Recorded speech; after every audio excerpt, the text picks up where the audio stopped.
Welcome to There Is a Method to the Madness. My name is Rob Maxwell and I am an exercise physiologist. I'm the owner of Maxwell's Fitness Programs and I've been in business since 1994. Today's topic is part 2 of what fiber type are you? And I'm going to get into how to figure that out, what type of fiber you are mostly, and then how to train with that. Before I get into that, I want to thank our first sponsors, Jonathan and Lynn Gilden at thegildengroup.com. They're really awesome. They're going to go out there. They're going to hustle for you. They're going to help you do what you need. You know, I've been in a position before where I've hired real estate agents, and it was pretty easy for them to get a lot of looks at the house and even sell the house, but finding what I need was a different story, and that's where you really need your hustlers, and that's where I vouch for Jonathan and Lynn Gilden at the Gilden Group at Realty Pros. They're absolutely phenomenal. Check them out at thegildengroup.com. All right, so back to the topic at hand. Muscle fiber type distribution. Just in case you didn't listen yesterday, I'll go into a little bit of history on them really quick because, again, I did a lot on explaining what they were. But there are two major types, fast twitch, which we call type 2, and slow twitch, which we call type 1. And then there is type 2A, which are the intermediate fibers, and they are part of the fast twitch family, and like they sound, they basically are in the in-between of the slow twitch and the fast twitch. Slow twitch fibers are responsible for endurance, so like you're walking, you're jogging, you're running, things like that, as long as the pace stays relatively comfortable. Fast twitch fibers are responsible for strength, speed, quick burst, and things like that. The benefits to fast twitch muscle fiber distribution is you'll have more speed, you'll have more quickness, you have more strength. I should say that's what they have. The downside to them is they fatigue quickly. Slow twitch fibers are the opposite. The benefits are they have a lot of endurance, they are hard to fatigue, and the downside is, though, they're not overly strong. They don't do the quick things, they don't do the fast things, but they're fatigue resistance. You need both, obviously. I mean, there are things we need to be able to explode and do quickly and with a lot of strength, and there are things we need to be able to maintain and hold a lot of endurance for. So essentially that is what muscle fiber types are. Now, you're born with what you have, and even though there is some newer controversies regarding whether they can be changed or not, for the most part we've always believed that they couldn't. You have what you have genetically. Now the intermediate fibers can be changed a little bit. They're the type 2As, and pretty much, you know, they're kind of like your waffling politicians. They pretty much will go in the direction of what you're doing. So if you're doing more endurance stuff, then they're going to develop more in the way of type 1 fibers. If you're doing more strength stuff, they're going to develop more in the way of the type 2 fibers. So the intermediate fibers, even though they don't really change their distribution per se, they do tend to mimic more of what you do. So if you're trying to train one direction versus the other, and you're genetically more one way, then it would make sense that the more activity that you do is going to benefit you for that reason. So that's like the method to the madness behind that, which is why one of the reasons why always following the principle of specificity is important, which means train exactly as you want to be changed. All right. So they're genetic. Another thing regarding genetics is the fact that they're different in different parts of your body. Now, even though you may be made up more of one type than the other, everybody has a different distribution in different muscles. For example, according to statistics, there are more slow twitch muscle fibers in your shins and in your abdominal region than anywhere else in your body, which makes sense, right? Because Number one, the shin muscles, which are the anterior tibialis and posterior tibialis muscles, are responsible for being able to stand and maintain your body posture regarding your lower legs. So they have to have a lot of endurance, right? I mean, you're standing up a lot. And it would make sense that your abdominal muscles would also be made up more of slow twitch muscle fiber because they're responsible for keeping your spine up all day long. So, that just doesn't happen because of the bony structures. I think people think that sometimes, that the spine is bony, so it's going to hold you upright. Well, I think we know well enough by now that that is not true, that it's the muscles that maintain your posture. So we take them for granted a little bit, especially those abdominal, the anterior, what I call the transverse abdominal muscles, which really are responsible for holding your spine straight. They're mostly slow twitch muscle fiber because they have to hold your spine up all day. That's a long time, that's a lot of endurance right there. And another little method to the madness point is that might be why, that absolutely is why when you're doing abdominal work, you feel like you can do rep after rep after rep, and it takes a really high amount of reps before you actually start feeling it. That's because it's not made up of hardly any fast twitch muscle fibers that are going to get stronger and then fatigue quickly. They're made up again of slow twitch muscle fiber because the whole property is endurance and fatigue slowly. So that's another reason why that happens, and some of the abdominal work you do seemingly takes forever.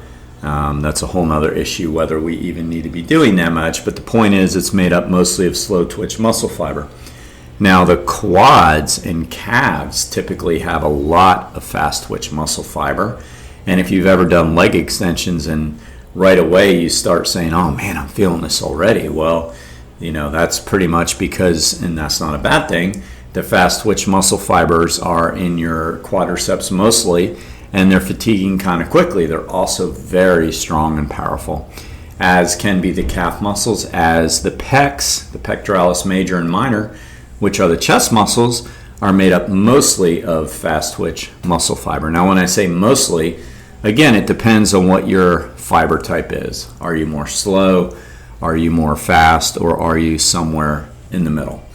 All right, so that's the next point I hope I covered fairly well, which is that yes, they're genetic, and it's also depends on what part of the body where you have a greater percentage. It's not like let's say you're 60% fast twitch and 40% slow twitch. So it's not like that ratio carries out all the way throughout your body. That's not going to be the case. That might be how it rounds out to be on an average, but there's going to be different parts of your body that has more or less. All right? Genetic cannot change muscle fiber type distribution. Now, what percentage are you? The only way to really know absolutely is to get a muscle biopsy. That's where they literally go into the muscle and biopsy it. Now, two things on that, maybe three. One, I don't know anybody personally that's ever done it. Two, why would you do it? I mean, there are ways to kind of figure it out pretty well. I mean, you'd have to be really, I don't even know if I'd say you have to be a super, super elite athlete to do it, because they're going to know anyway. And what's it going to change? I mean, knowing is maybe interesting, and it will help you learn how to train. But again, there's easier ways to kind of get a really good idea of how to do it. So why would you do it? And that's it. There's three reasons as to why. It's just I don't know anybody that's done it, and I don't know why you would want to do it. Maybe just a curious researcher type could be the only type that I would think would really want to know. I've known some really elite athletes, and they've never told me they got muscle biopsies. But that's the only way to know for sure. There's the next two. There's one that's kind of commonsensical, and then there's one that's pretty low-tech way to do it, but it's a pretty good assessment. Common sense is if you understand what the fiber types are, then you have a pretty good idea of what you are. If you've played any sports, if you've worked out at all, if you've done any cardio activities, you kind of know what you gravitate towards more. Like if you go to a workout class of sorts, maybe it be a boot camp or CrossFit or like a HIIT workout like I used to do here at my facility. Well, are you better as sprints or are you better as the distance goes? Are you more of the turtle or are you more of the hare? Like maybe you're not going super fast, but what you can do, you can maintain for a long period of time. So if you're the latter, if you can maintain that for the longer period of time, but there's people that are killing you when it comes to sprints, you're probably, unless you're really holding back or unless there's other reasons, that we don't know, you're probably more of a slow twitcher. In other words, the reasons might be motivation. Maybe you just don't want to go that hard or whatever. So we got to compare apples to apples. So giving your best efforts in all of what you're doing. If you're giving your best effort in a, say, 100-meter sprint and giving your best effort in a mile, which are you better at? If you're better at the 100 meters compared to your peers, you're probably more of a fast twitcher. If you're better at the mile or longer, you're probably more of a slow twitcher.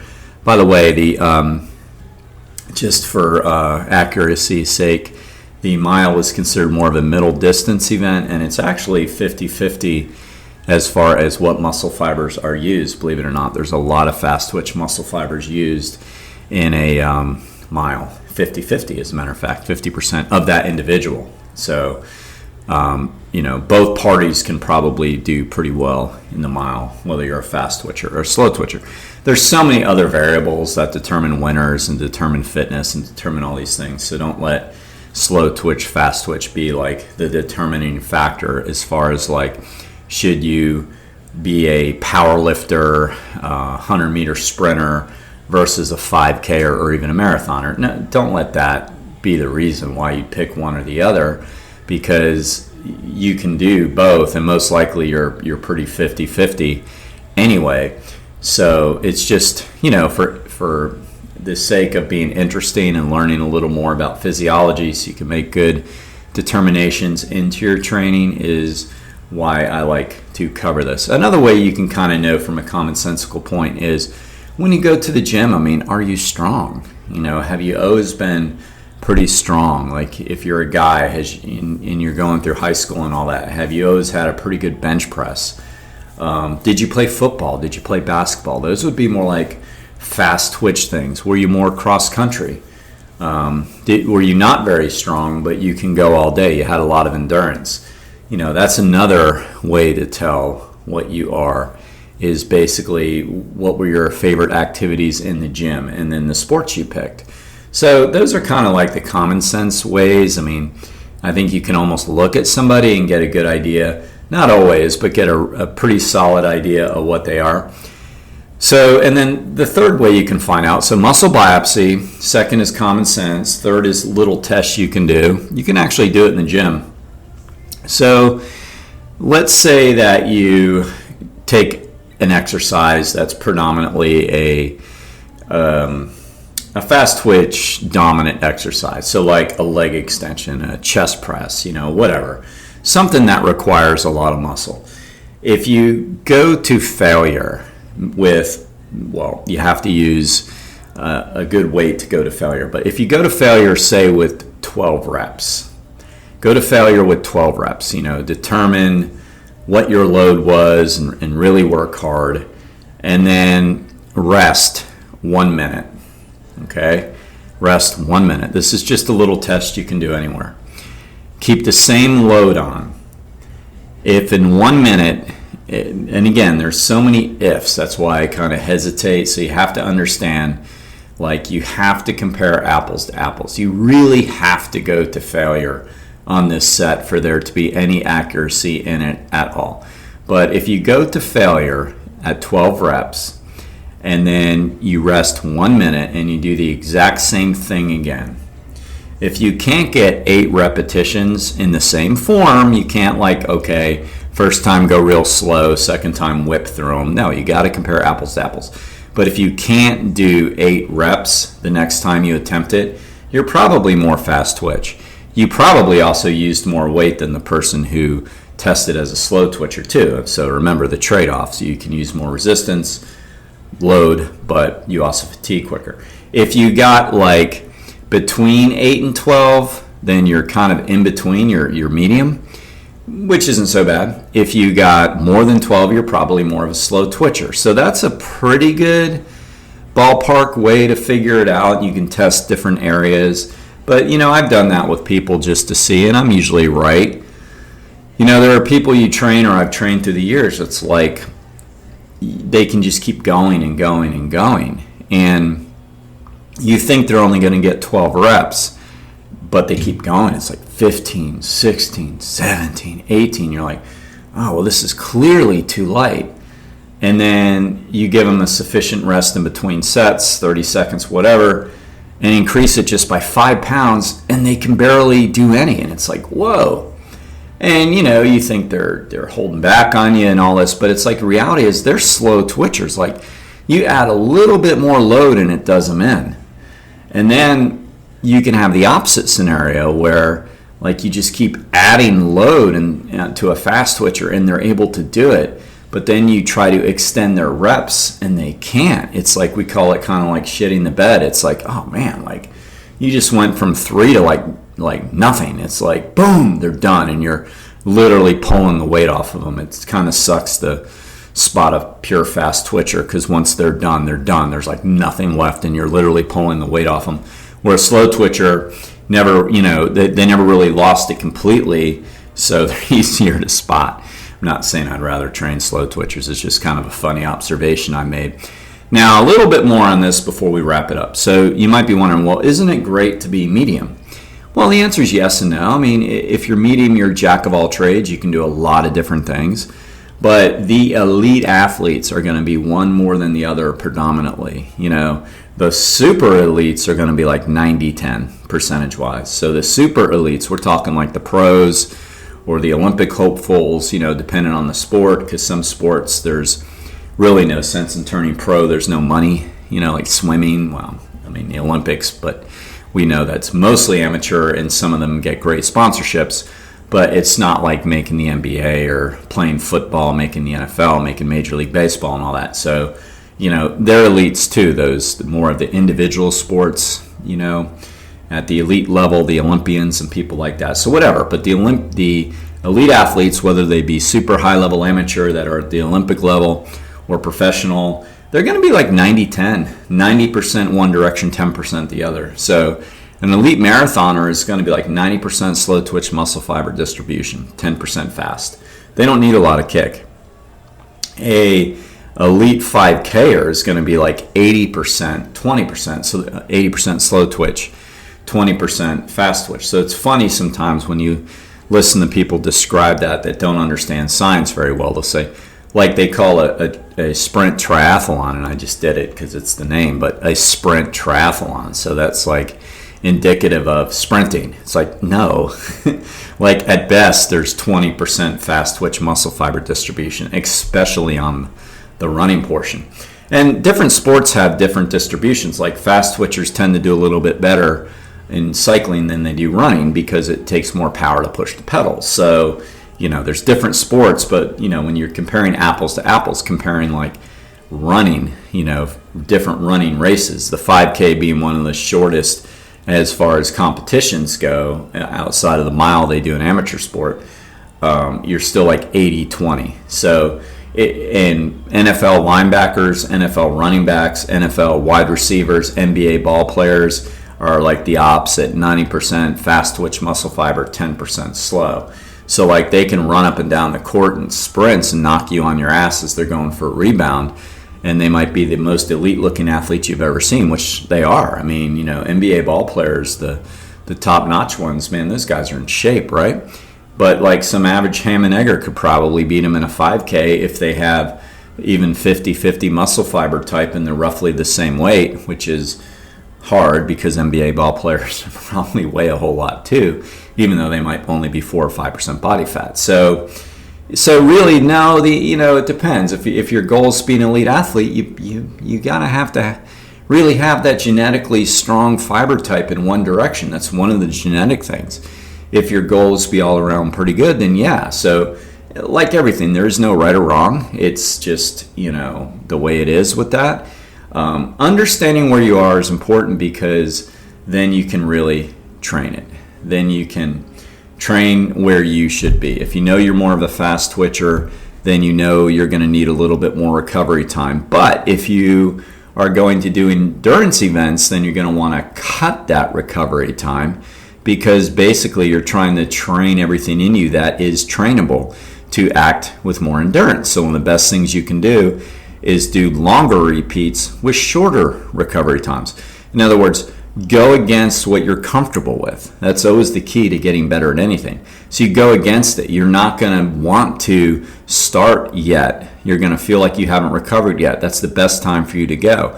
That's if you're a fast twitcher. You need to go in the opposite direction of what you want to do. Same with the slow twitcher. Like, getting them to rest is hard. They'll be like, okay, no, I'm ready in 10 seconds. It's like, but dude, you haven't used hardly any load, Rest so we can increase. Again, they're not going to be overly strong, but you're going to want them to at least be as much recovered as possible so they can do the best they can.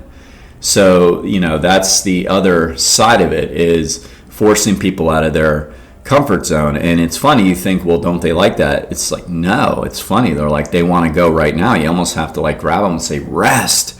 Or during their recovery, if they're doing what we call fartleks on the road, where you run hard and then jog easy, they're pushing the recovery pace too fast, because maybe they're training with people faster than them, maybe either fitness-wise or more fast twitch muscle fiber type. They're trying to keep up with them, but they can't, and so then they rush the rest time to kind of like let their ego catch up. And it's like, well, yeah, you're good at recovery, but slow down so you can push when you're supposed to. So essentially, to really simplify it there, go against what's comfortable for you with your fiber type. Go against it. If you're a fast twitcher, cut your recovery in half, do less, and keep your intervals longer. If you're a slow twitcher, recover longer and push harder. You have to go against the grain to push your limits to make yourself better, because you cannot beat your genetics, nor should you try. That's silly. If you put all your energy into controlling what you can, I promise you're going to be the best athlete you can be. So that's one of the tricks to do it right there. All right. Now it is time to thank our second sponsor, the Istanbul Turkish Mediterranean cuisine. You people know I love salads. I love vegetarian dishes. They're absolutely phenomenal. Please give them a visit. They're in Ormond Beach. They're in our backyard if you live here. And if you don't live here, well, call them and have them deliver to you. They can be reached at 386-492-7100. Until next time, be Max Fit and be Max Well.